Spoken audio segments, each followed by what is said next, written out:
L'épidémie du coronavirus demeure vivace et gagne du terrain. Elle doit trouver en face une riposte appropriée à la mesure des dégâts causés. C'est pourquoi œuvre le président de la République, Idriss Déby Itno, qui a réuni autour de lui les membres du comité de gestion des crises sanitaires, auxquels se sont joints les ministres en charge de l'éducation nationale, de l'enseignement supérieur et de l'agriculture.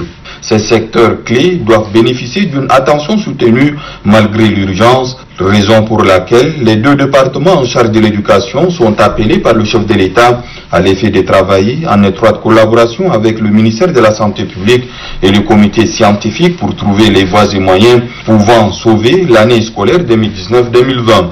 Un plan de sauvetage doit être soumis le mercredi prochain, privilégiant une reprise progressive des cours si les conditions sanitaires le permettent. Des instructions ont été également données au ministère de la Production, de l'Irrigation et des Équipements agricoles en vue d'accélérer toutes les procédures pouvant contribuer à donner les meilleurs résultats à la campagne agricole qui démarre. La réunion a également procédé à une évaluation de la situation sanitaire après l'assouplissement des mesures. Il n'y a pas d'explosion des cas dans les hôpitaux, se sont réjouis les autorités sanitaires.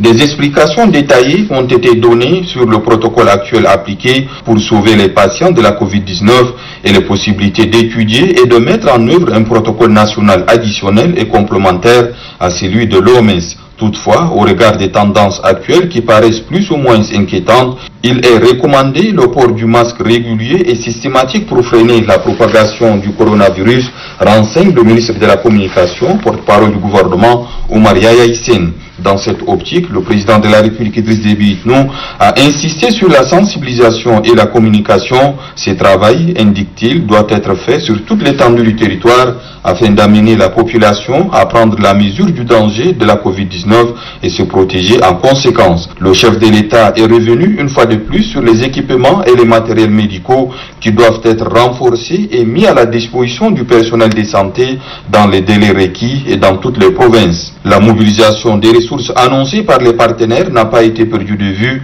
Le chef de l'État, Idriss Déby Itno, a ordonné une accélération de la procédure afin de concrétiser les différentes promesses, insistant au passage sur la gestion rigoureuse et transparente des ressources.